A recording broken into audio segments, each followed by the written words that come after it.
Desarrollo humano, unidad 2. El compromiso individual y social del ser humano. Presentación de la unidad. Hace más de 2000 años, Aristóteles decía que el hombre es un animal social por naturaleza. Esta, entre otras características, lo hace distinto a los demás miembros del reino animal. Cabe mencionar, en esta misma línea, que el hombre posee dos facultades superiores a las de los animales y que marcan la diferencia entre el hombre y los seres irracionales: inteligencia y voluntad.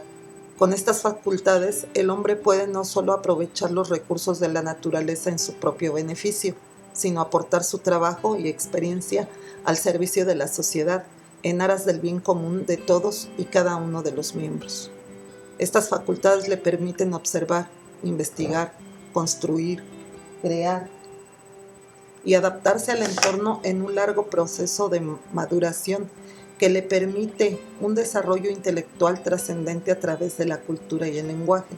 Como se mencionó en la unidad anterior, al hombre le toma un tiempo significativamente más largo llegar a la madurez fisiológica que a las demás especies, pues nace desprovisto de garras, pelaje y la capacidad de desplazarse y obtener sus propios alimentos desde temprana edad.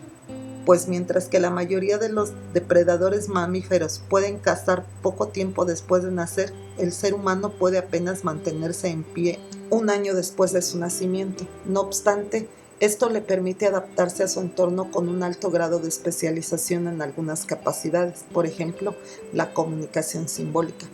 Una de las formas más importantes de interacción humana es la comunicación para el trabajo en equipo. Hay varias especies animales que se comunican e inclusive que trabajan en organizaciones especializadas, como las abejas o las hormigas. Sin embargo, la privilegiada combinación de cualidades fisiológicas, motrices e intelectuales hace que el hombre tenga una socialización integral mediante la cual se inculca y transmite de generación en generación la cultura a los miembros de la sociedad. Dentro de estas pautas de comportamiento se encuentran las normas, valores, así como las formas de percibir la realidad, que para ser aceptadas deben ser compartidas y defendidas por los distintos miembros de la sociedad. Montalbán, Moreno, Martín, Castro y de Antonio 2008. Propósitos: identificar la existencia de varios factores que influyen en la comunicación y en las interacciones humanas, desde la configuración natural hasta los aspectos intrapersonales e interpersonales. Identificar la importancia y los deberes de la ética profesional para regular las acciones humanas en el ámbito laboral.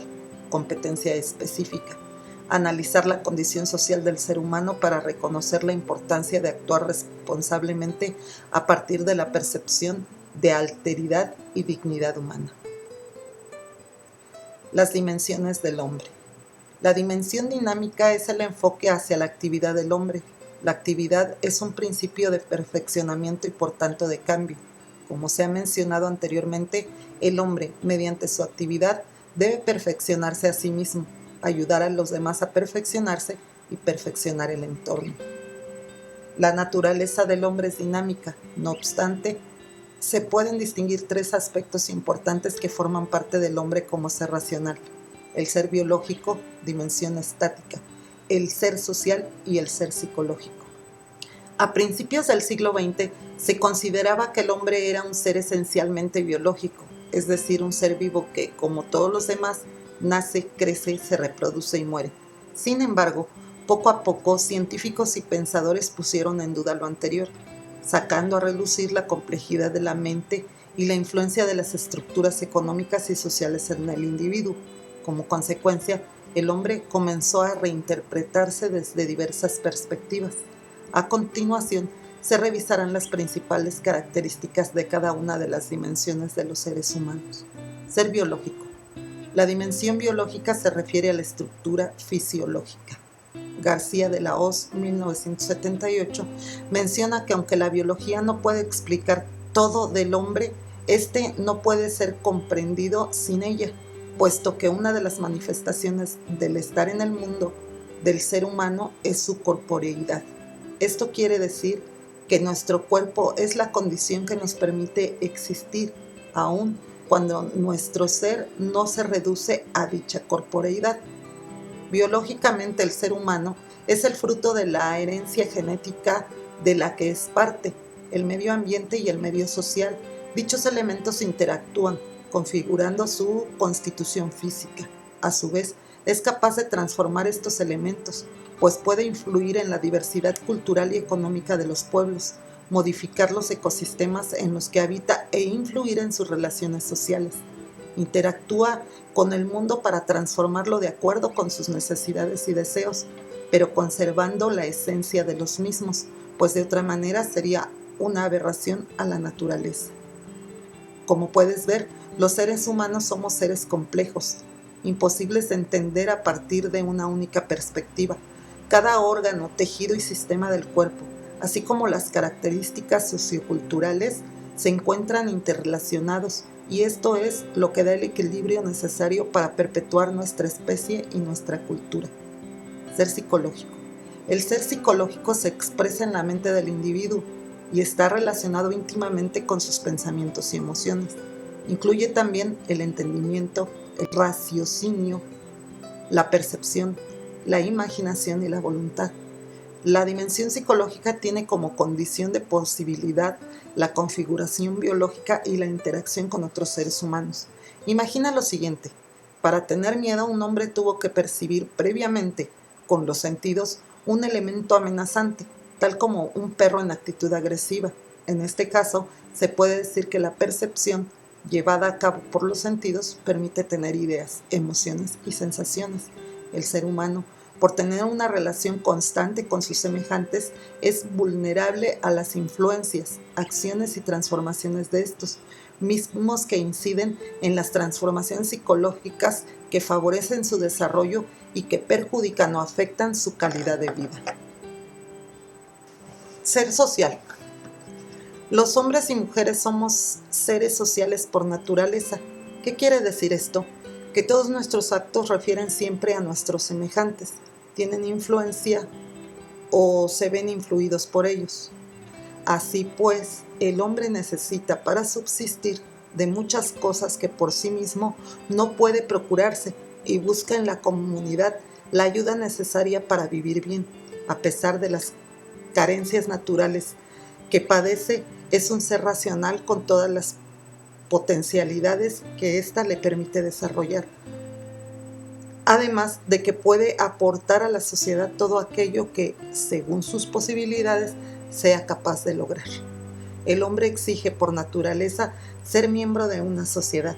Las sociedades animales, solo en sentido impropio, se llaman sociedades o colonias. No pasan de ser agrupaciones colectivas formadas de simples individuos, ya que no conocen la finalidad de sus actos y no pueden participar en el crecimiento de ellos mismos y de los grupos de que forman parte. La sociedad humana es un grupo de personas y por ello la ciudad es digna de este nombre. La unidad social es solo para las personas.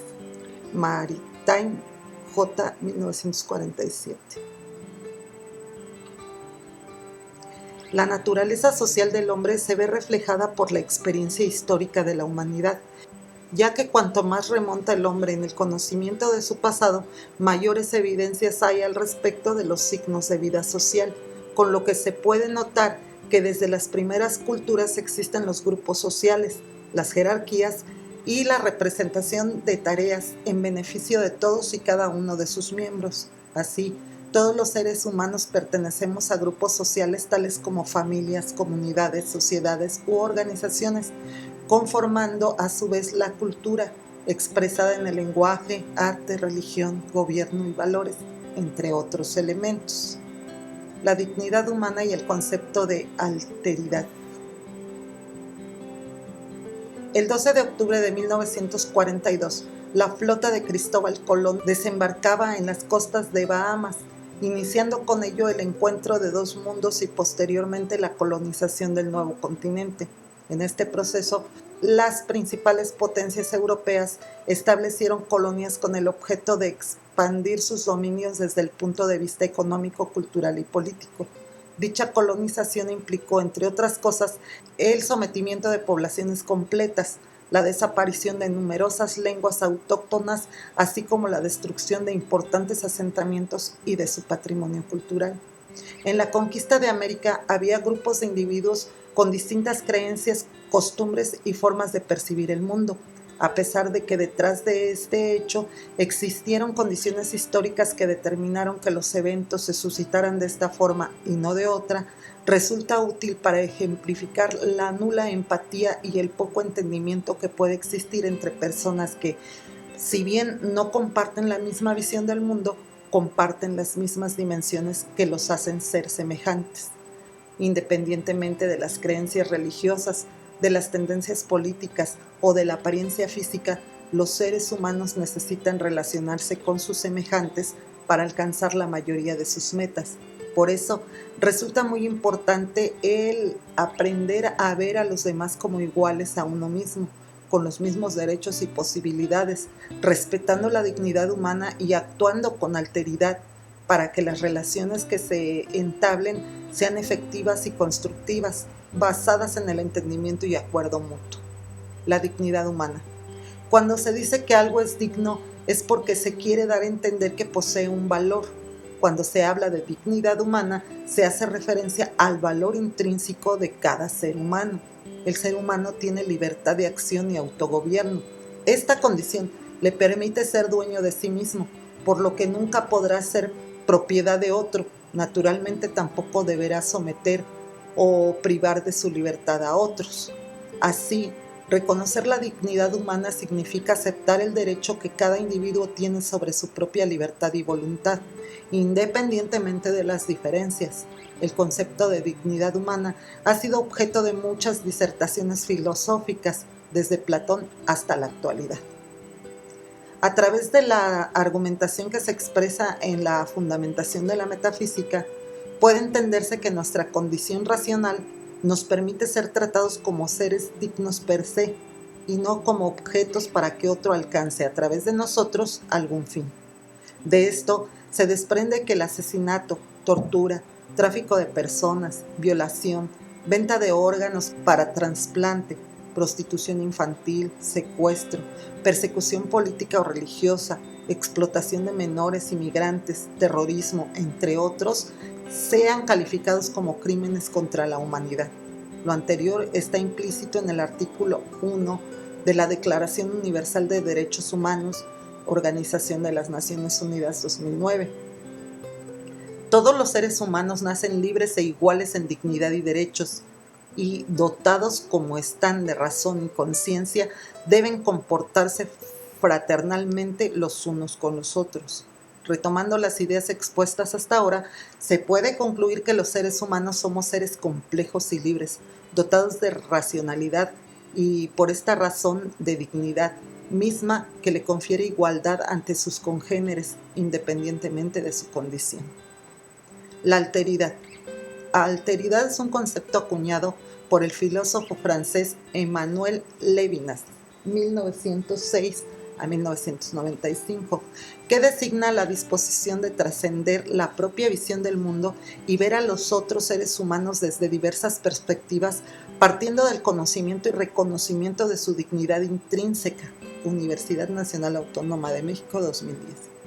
Esta disposición permite entender mejor a nuestros semejantes y aceptarlos a pesar de las diferencias existentes, creando así un entorno de respeto, diálogo y colaboración.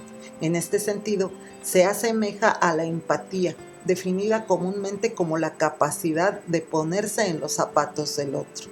Actualmente es frecuente escuchar frases como el que no tranza no avanza, a que lloren en mi casa mejor que lloren en la del vecino, primero yo, luego yo y al último yo. Tanto dinero tienes, tanto dinero vales. Se trata de parámetros de conducta que reflejan la escasa capacidad empática, la nula consideración de la dignidad humana y por ende la ignorancia que existe en torno al valor que posee el ser humano. La dignidad humana y el concepto de alteridad como directrices de conducta buscan una convivencia social basada en el respeto del valor intrínseco de cada individuo, así como el respeto a cada persona en sí. En una sociedad así habría ética, justicia económica y social, en la que cada individuo debería actuar reconociendo en sí mismo al otro, de modo que el trato que se dé a sus semejantes sea el mismo que se procura a sí mismo, bajo el supuesto de que cada individuo es relevante por el solo hecho de ser humano. La dignidad moral. A diferencia de la dignidad humana, que es permanente e intransferible, la dignidad moral varía según el comportamiento moral de la persona, en función de los principios morales que guían sus actos. Lamentablemente, hay muchos ejemplos de personajes con escasa o nula dignidad moral. Para muestra, basta mencionar el caso de los propietarios de la marca de leche china Sanlu Group, quienes adulteraban con melamina sus productos, los cuales eran consumidos por bebés de 3 a 6 meses de edad. Su objeto era obtener mayores ganancias económicas sin importar que pudiese dañar la salud de los infantes. Esta acción afectó a 53,000 niños, quienes presentaron cálculos renales. En este caso, el delito fue haber otorgado más valor al dinero que a la salud y a la vida humana. ¿Por qué es importante el respeto y entendimiento de los demás? La fortaleza de la raza humana radica en su condición social. Así, la colaboración y el respeto entre humanos es capaz de generar grandes logros y el bienestar de los integrantes de una sociedad. Somos libres cuando conocemos y reconocemos lo que somos, cuando somos conscientes de la esencia que poseemos y la dignidad humana que nos caracteriza, enalteciendo nuestra propia autoestima, desarrollando valores y dignidad moral y defendiendo lo que queremos ser y qué haremos para conseguirlo. Emmanuel Levinas, en Garzón 2014. Inteligencia emocional. La comunicación constituye una de las formas por medio de las cuales los seres humanos interactúan, colaboran y establecen relaciones interpersonales.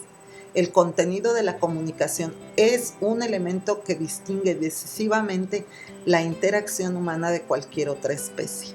La comunicación humana es cooperativa debido a que existe un intercambio de información en el que los interlocutores, en mayor o menor medida, saben o presuponen qué tanto sabe el otro sobre un tema, de modo que son capaces de dosificar la información para producir el efecto comunicativo deseado. Esta característica de la comunicación humana se puede aprovechar en varios ámbitos, por ejemplo, la educación, el diseño y la publicidad. En épocas pasadas, el término inteligencia solo se relacionaba con las habilidades de pensamiento que permiten comprender y abstraer, por ejemplo, al resolver ejercicios matemáticos. Actualmente se reconoce que este tipo de inteligencia no es la única ni la más importante, pues las emociones y los sentimientos también forman una parte esencial de nuestro ser, ya que determinan la forma en la que nos relacionamos con nuestro núcleo social y lidiamos con las situaciones de la vida diaria a nivel afectivo. Así, al tomar en cuenta la formación emocional del individuo, se considera su formación integral. La inteligencia emocional. Ser emocionalmente inteligente nos permite evaluar de forma correcta lo que sentimos y comprender lo que le ocurre a los demás, de tal forma que se puedan tomar decisiones creativas y mejorar el desarrollo social. Según Mayer y Salovey, 1997, la inteligencia emocional incluye la habilidad para percibir con precisión, valorar y expresar emoción, la habilidad de acceder y o generar sentimientos cuando facilitan pensamientos, la habilidad de comprender la emoción y el conocimiento emocional, y la habilidad para regular las emociones para promover crecimiento emocional e intelectual. La inteligencia emocional se refiere a un pensador con un corazón, que percibe, comprende y maneja relaciones sociales. Vizquerra, 2009. Sin embargo, se puede decir que el origen del mismo se remite a Howard Gardner, quien, en 1983, propuso la teoría de las inteligencias múltiples, de la cual se deriva el trabajo realizado por Mayer y Salovey. Gardner Se opuso a la concepción comúnmente aceptada de inteligencia, entendida como la facultad de conocer, aprender, pensar, razonar y resolver problemas, la cual puede ser medida a través de pruebas para determinar el coeficiente intelectual. En vez de esto, propuso que las competencias cognitivas de las personas se describen mejor en términos de un conjunto de habilidades, talentos o capacidades mentales a los que denominó inteligencias. Gardner sugirió la existencia de 7 inteligencias básicas, a las cuales se añadió la naturalista posteriormente, las cuales se describen a continuación. Lógica matemática. Es el talento para llevar a cabo procesos lógicos, abstractos, concretos y numéricos que involucran en sí mismos una serie de procedimientos matemáticos. Verbal lingüística. Es la capacidad de emplear palabras eficazmente, ya sea de forma oral o escrita. Comprende la habilidad de manipular la sintaxis, la fonética y la semántica del lenguaje. Visual espacial. Habilidad para ubicar y ubicarse correctamente en el espacio, representar gráficamente las ideas para proyectar planos, etc. Implica ser sensible al color, las formas, las figuras, el espacio y la relación existente entre estos elementos. Física o kinestésica. Habilidad para utilizar el cuerpo con coordinación muscular fina en distintas partes del cuerpo. Comprende habilidades como el equilibrio o la destreza para usar el cuerpo, la fuerza, la velocidad, entre otras. Musical. Talento para percibir, distinguir, transformar y expresar sonidos y formas musicales. Comprende la facultad para discernir entre los sonidos ambientales, la voz, los instrumentos que intervienen en una canción, la melodía, el compás, etc. Interpersonal. Se refiere a las relaciones sociales y está ligada con la facultad de percibir y distinguir los estados de ánimo, interconexiones, motivos, deseos y sentimientos de otras personas a través de sus expresiones faciales, su voz y sus gestos. Se manifiesta en la habilidad de comunicarse claramente con otras personas y de trabajar en equipo. Intrapersonal. Implica el conocimiento propio y la habilidad de actuar conforme a ese conocimiento. Se refleja en la manera en que cada quien se ve a sí mismo, la aptitud para reconocer los estados de ánimo propios, las motivaciones, los deseos, el temperamento o la autodisciplina. Naturalista. Se denota en quien gusta observar y estudiar la causa y efecto de todo lo que tiene que ver con la naturaleza. Se manifiesta en la aptitud para cuidar plantas, animales o el ambiente en general. Todas las personas poseen las 8 inteligencias. Lo que varía es la forma en que se relacionan entre ellas y el grado en que cada quien la desarrolla.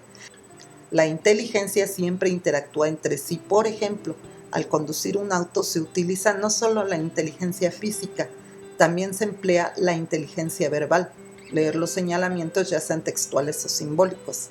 La inteligencia lógica matemática, calcular la velocidad y el tiempo para llegar a un destino. Inteligencia interpersonal, respetar al peatón.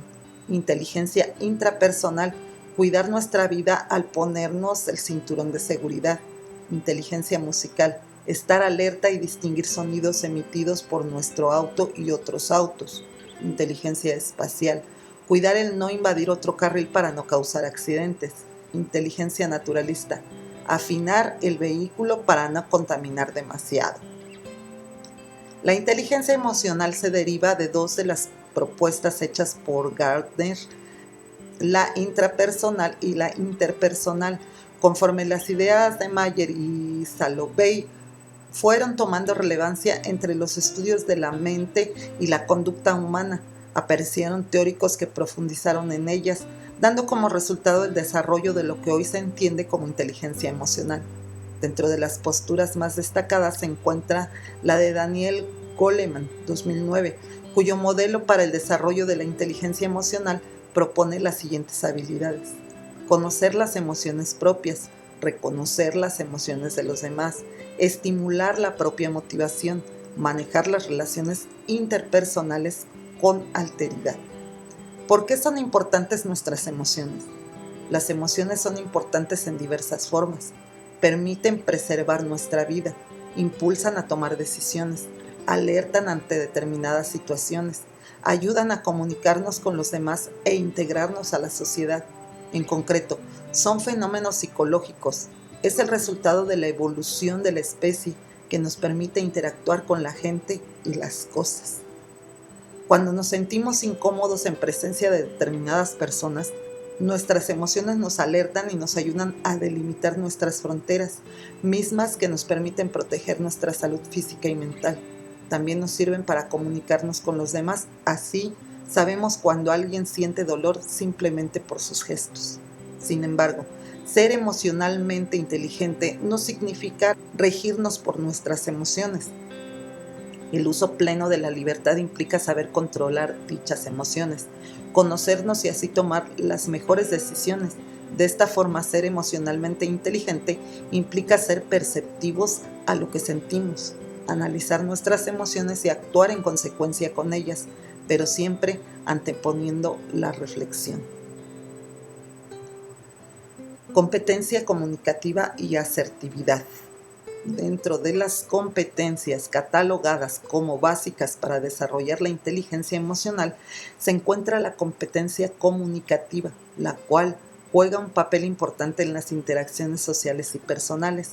Establecer una comunicación efectiva implica esencialmente ser asertivos, promoviendo el diálogo en un marco de respeto y alteridad.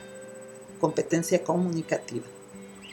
Trianes de la Morena y Muñoz, 1999, describen varios niveles que se pueden observar en una competencia comunicativa, esto es, aquellas habilidades que intervienen en los procesos comunicativos, habilidades básicas no verbales. En este primer nivel se encuentra el lenguaje corporal. Estas habilidades dependen de los valores y usos sociales de los contextos culturales, al igual que de la edad y el tipo de interacción. Competencia en conversaciones. Se refiere al atractivo conversacional de la persona, es decir, a su capacidad para despertar el interés de alguien hacia la conversación. Las personas que carecen de esta habilidad están más expuestas a la discriminación o al rechazo, sobre todo porque no despiertan el interés entre sus compañeros. Habilidades lingüísticas y de persuasión. Equivalen a tener aptitud verbal y a conocer las reglas que controlan diversos tipos de situaciones conversacionales de tipo formal o informal. Para desarrollar una adecuada competencia comunicativa es recomendable tomar en cuenta los siguientes factores. Sé claro al transmitir tus ideas. Procura expresarlas con sencillez y coherencia. Evita la ambigüedad o el doble sentido. Muestra apertura. Escucha a tus interlocutores. Sé abierto a las nuevas ideas. Elimina los distractores, ruidos o impedimentos físicos o psicológicos en el proceso de comunicación. Evita los prejuicios o estereotipos. No juzgues a las personas antes de escucharlas. Tus temores pueden no tener fundamento. Maneja un mismo código de lenguaje. De esta manera, tu interlocutor te entenderá mejor. En síntesis, los pensamientos se constituyen con palabras. Por eso es importante aprender a expresar las ideas con inteligencia, de forma clara, apropiada, a la persona correcta y en el lugar y el momento adecuado, utilizando las palabras precisas, cuidando que éstas sean congruentes con la postura corporal y el tono de voz. Para establecer lazos significativos con el entorno y lograr un desarrollo integral, la adecuada comunicación debe acompañarse de una actividad asertiva. Asertividad. Ser asertivo no es solo una cuestión de buenas maneras, es una forma de comportarte ante los demás, de modo que les permitas conocer tus sentimientos e ideas efectivamente. La asertividad es la capacidad para expresar las emociones, pensamientos o creencias en forma directa, honesta y apropiada, sin sentir ansiedad y sin violar los derechos del semejante. Está muy relacionada con la alteridad. Actuar asertivamente permite evitar conflictos, conservar amistades, establecer redes de apoyo y no sentir miedo al estar con otras personas. Por otro lado, implica tener la habilidad de transmitir los sentimientos, creencias u opiniones de manera honesta, oportuna y respetuosa. La meta es lograr una comunicación satisfactoria, partiendo de la idea de que tenemos derecho de ser nosotros mismos y actuar conforme a lo que pensamos y sentimos, pero siempre respetando a los demás. Básicamente existen 3 formas de actuar dentro de alguna situación: la actitud pasiva, la agresiva y la asertiva. La actitud pasiva se refiere a permitir el atropello de tus derechos humanos sin que expreses lo que deseas con respecto a una situación. Es observar cómo suceden las cosas sin que intervengas. La actitud agresiva es la oposición a esta, acompañada de la impulsividad y de la nula reflexión. Es actuar irracionalmente. La asertividad permite construir diálogos enriquecedores a través de intercambio de ideas con fundamento en los valores humanos, principalmente en el respeto a la diversidad y buscando posibles soluciones. Para mejorar la habilidad asertiva, es importante conocernos a nosotros mismos, pues de no ser así, pueden presentarse problemas al tratar de comunicarnos con otras personas. De ahí la importancia del autoconocimiento. Autoconocimiento. Es muy famosa la frase "Noce de ipsum", conócete a ti mismo, que según relata la historia, se encontraba grabada en las puertas del templo de Apolo en Grecia. Dicha frase tenía por objeto que cada persona que ingresara al templo reconociera sus capacidades y límites al momento de consultar al oráculo, pues los dioses griegos rechazaban los excesos ocasionados por la desmesura. Sócrates solía citarla, pues consideraba que quien no lograba conocerse no lograría nunca perfeccionarse. Conocerse a sí mismo significa identificar nuestros pensamientos, emociones, patrones de conducta e intereses que dan sentido a los actos que llevamos a cabo. ¿Cómo es que te decidiste por la carrera que quieres estudiar entre las opciones que tenías? Seguramente cuando lo hiciste, tomaste en cuenta tus gustos e intereses, tu preparación previa, tus aspiraciones futuras. En esta importante decisión, el autoconocimiento resultó un factor esencial. Daniel Goleman explica que si se quiere ser una persona inteligente emocionalmente, la primera habilidad que se debe desarrollar es la de reconocer lo que se siente, o lo que es lo mismo, autoconocerse. ¿Qué deberíamos hacer para conocernos? Existen muchas formas para conocerse. Con el hecho de hacer conscientes los pensamientos y emociones cotidianos puede lograrse. Una estrategia efectiva es escribir una bitácora personal dirigida a uno mismo, ya que esto permite ordenar ideas, sacar emociones a la luz y plantear la vida con mayor efectividad. Otro aspecto importante que puede ayudar a autoconocerse es considerar las 3 dimensiones temporales que intervienen en nuestra vida: el pasado, el presente y el futuro. Así como el pasado determina el lugar en el que te encuentras hoy, el presente determina tu futuro. En este sentido, el analizar la realidad mediante una reflexión sobre tus acciones pasadas, presentes y las que quieres realizar a futuro, te permitirá replantear tus metas y orientar tus actos con el fin de alcanzarlas. Si te conoces, te será mucho más fácil hacerlo. Autocontrol y autoestima. Autocontrol significa tomar control de las capacidades y emociones. Impide realizar actos de manera impulsiva y permite reconocer la diferencia y el adecuado manejo de los sentimientos en determinadas situaciones. Cuando no se logran controlar las emociones, se tiende a actuar de forma errónea. Tal es el caso de aquellas personas que, en un arranque de rabia, cometieron actos injustificados y tuvieron que pagar una condena en la cárcel. Controlar los impulsos y encaminarlos al logro de un objetivo implica una mayor responsabilidad sobre las actitudes. Es importante aprender a pensar antes de actuar y evitar los juicios a priori. Las emociones no se pueden catalogar de ser buenas o malas. Sin embargo, si no se cuenta con la habilidad de conocerlas, expresarlas y canalizarlas adecuadamente, pueden resultar en acciones dañinas para la propia persona o para otras. Este daño puede ser físico o psicológico y puede repercutir en el desarrollo social y en quebrantar los lazos afectivos con los seres queridos. En este sentido, no hay que olvidar la condición social inherente a todo ser humano.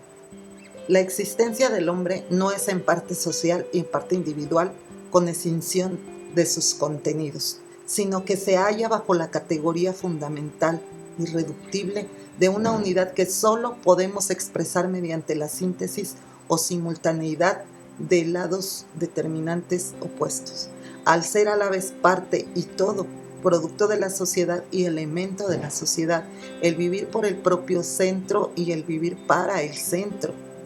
Simmel, 1986. Por eso es importante que se analicen los sentimientos y se identifiquen las sensaciones que estos reflejan en el cuerpo. Cuando se trata de emociones que ocasionan algún conflicto o problema, lo recomendable es expresar lo que se siente de manera asertiva y responsable a quien lo ha desencadenado, sin acusaciones ni malos modos y detallando qué situación o conducta es la que afectó a la persona.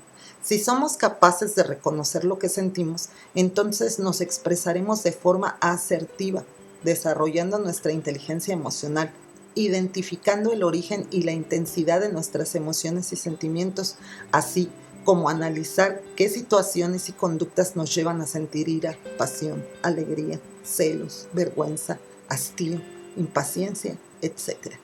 De esta manera se logra pensar con las emociones y sentir con la inteligencia. Si se pueden identificar algunos detonadores de las emociones, estaremos en la posibilidad de autocontrolarnos y ser más inteligentes emocionalmente. Autoestima. Es el conjunto de percepciones, pensamientos, evaluaciones y sentimientos dirigidos hacia nosotros mismos. En resumen, es la percepción evaluativa de nosotros mismos. Se desarrolla desde la infancia cuando se toma conciencia del aprecio o la falta de él por parte del medio familiar, especialmente de figuras tan significativas como las paternales. Bustamante, 1998. El autoconocimiento, el autocontrol y la autoestima son elementos clave para entablar una comunicación efectiva y para el desarrollo de la inteligencia emocional. En el entorno profesional, esto es indispensable, considerando la responsabilidad que se tiene desde la formación para desempeñarse en una determinada área disciplinaria y como miembros de la sociedad. En el siguiente tema se estudiará la ética profesional, la cual te servirá para regular tus actos en el ámbito profesional. Ética profesional.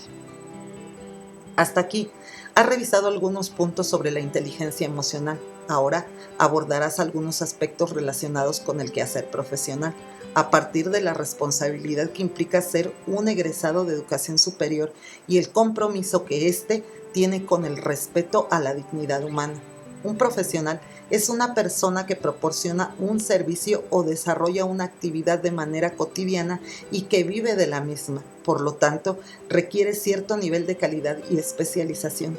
Esta cualidad puede adquirirse mediante la práctica empática o por una instrucción sistemática avalada por una institución y un título académico que certifique la capacidad de desempeñar satisfactoriamente cualquier actividad relacionada con su profesión. La misión de un profesional debe ser contribuir a la mejora y al bienestar de su comunidad, así como colaborar en la solución de los problemas sociales de la misma. Es decir, que llegar a ser un profesional desde una perspectiva social implica un compromiso de servicio a la sociedad.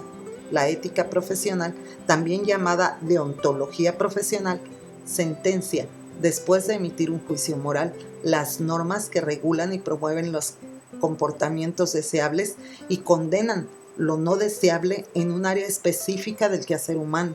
En unas cuantas palabras, la ética profesional es el compromiso de hacer bien lo que uno sabe hacer. El código de ética. Una de las formas para clarificar las directrices para el comportamiento profesional es la elaboración de un código ético o deontológico, entendiendo este como las reglas de conducta que debe tener criterios mínimos exigibles al trabajador en su desempeño profesional, regulado por preceptos, valores, principios y normas morales que guíen su conducta y le indiquen la forma de enfrentar los problemas o dilemas éticos en la práctica de su trabajo. Cabe aclarar que en ocasiones los dictados del código deontológico coinciden con la legislación del derecho positivo. La ética no impone castigos legales y tampoco el código de ética profesional, ya que admite una normatividad de carácter interno que el individuo tiene que cumplir de forma ineludible en su ejercicio profesional. No obstante, existen colegios de profesionales o especialistas en determinadas áreas del conocimiento que regulan el quehacer profesional de su campo y que pueden estar facultados para imponer sanciones. Por ejemplo, existe el Código de Ética Profesional del Contador Público, el cual tiene injerencia con sus afiliados en el territorio de la República Mexicana. Si un contador evade impuestos, tendrá que lidiar ante este ilícito con su remordimiento de conciencia. Si se descubre y se hace público, será enjuiciado por el colegio y además por la normatividad del régimen tributario. Es importante entender que la responsabilidad ética se deriva de todas las relaciones humanas, personal y familiar, social y profesional, mientras que la ética profesional se juzga en términos de una revisión de las normas éticas específicas de la profesión. Normas generales de la ética profesional. A pesar de que cada profesión posee su propio código de ética, existe una serie de normas generales que deben regir el comportamiento de todo profesional. 1. Actuar de manera honesta y responsable. 2. No divulgar la información confidencial. 3. No discriminar a los compañeros o a los clientes. 4. No aceptar sobornos. 5. Esforzarse continuamente por aumentar sus conocimientos profesionales y aptitudes y aplicarlas en la práctica. 6. Contribuir a la base de conocimientos de la profesión. Cabe aclarar que cada código de ética no garantiza el comportamiento ético del profesional y tampoco puede prever todos los problemas que se puedan presentar en el ejercicio profesional, por lo que, para la toma de una decisión responsable y razonable del conflicto, los implicados pueden buscar una orientación adecuada con especialistas en el ramo antes de tomar cualquier decisión. Es necesario recordar siempre que la finalidad primordial de un código de ética no es la de mejorar los ingresos económicos de quien lo practique, sino la de guiar el comportamiento ético y respetar la dignidad de cada persona. En este sentido, es deseable que todo trabajador realice periódicamente un autoexamen para tomar conciencia de los compromisos éticos que tiene, así como planear las estrategias adecuadas para promover, restaurar, mantener y mejorar el bienestar de los individuos, familias, grupos sociales, organizaciones y comunidades con los que se relaciona. Ética y tecnología. Marshall Berman reflexiona sobre la condición de ser un hombre moderno. En esa época, principios de la década de 1980, el autor tenía la sensación de que las maravillas y promesas de la modernidad eran siempre alcanzadas por las contradicciones y obstáculos del mundo. Esta misma reflexión se puede hacer en torno a la ciencia y a la tecnología. La tecnología tiene dos momentos cruciales: el descubrimiento y la innovación, la aplicación del descubrimiento. El primero consiste en el fruto de la investigación, un conocimiento nuevo sobre las cosas del mundo. La innovación es cuando se diseña una forma de aplicar el descubrimiento para hacer una tarea de manera ventajosa. Sin embargo, la tecnología con frecuencia se usa en forma que contravienen los principios de la ética profesional. La ciencia no es buena ni mala per se. Sin embargo, no puede, evidentemente, prescindir de las cuestiones extracientíficas que la hacen posible, en particular de las condiciones económicas, políticas, culturales y sociales. Por otro lado, también es un hecho que tampoco puede desprenderse de los fines extracientíficos como los fines éticos y sociales. Algunos de los problemas más trascendentes para la ética contemporánea pertenecen al campo de la bioquímica y medicina. Se trata de tópicos que presentan novedades y cambios constantes como el de la clonación humana. El debate actual acerca de la relación ética, ciencia-tecnología, parte del supuesto de que la ciencia y la tecnología deben ser guiadas por una serie de principios que garanticen su servicio al desarrollo del hombre sin privarlas de autonomía. No todo lo que es técnicamente posible es moralmente admisible. El científico y el tecnólogo tienen libertad para investigar y aplicar, pero el desarrollo técnico-científico debe estar encaminado al bien común, no a la manipulación o destrucción del ser humano y de su entorno natural. Por ejemplo, es técnicamente posible crear un virus tan letal como el del ébola, pero eso no justifica el ataque con armas biotecnológicas para probar los efectos y la capacidad de respuesta de los organismos de detección y control de epidemias. Se reconoce que la ciencia y el desarrollo tecnológico brindan los medios y el conocimiento para construir, pero es la ética la que juzgará si es legítimo o no el aplicarlos o desarticularlos. Conforme a lo anterior, se ha instituido la siguiente consideración básica que busca regir la aplicación de la ciencia y la tecnología. La vida de una persona vale por sí misma. No es un medio ni un instrumento precisamente por su dignidad personal y condición de ser libre. Conforme a lo anterior, se puede apreciar por qué no es lícito utilizar a las personas como medios o instrumentos para obtener un beneficio personal, pues la finalidad natural y primaria del progreso técnico-científico es la defensa y protección de la vida, no su manipulación o eliminación. Cierre de la unidad. En esta unidad se observó la necesidad de actuar responsablemente en el ámbito social, poniendo especial énfasis en el desarrollo de la inteligencia emocional y el compromiso que, como ser racional, tienes con la dignidad de nuestra especie. ¿Has adquirido nuevos elementos para tu quehacer cotidiano? ¿Imaginas en qué actividades podrás utilizar los conocimientos que aprendiste?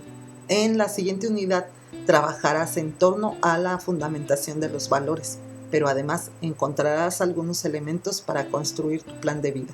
Continúa trabajando con empeño.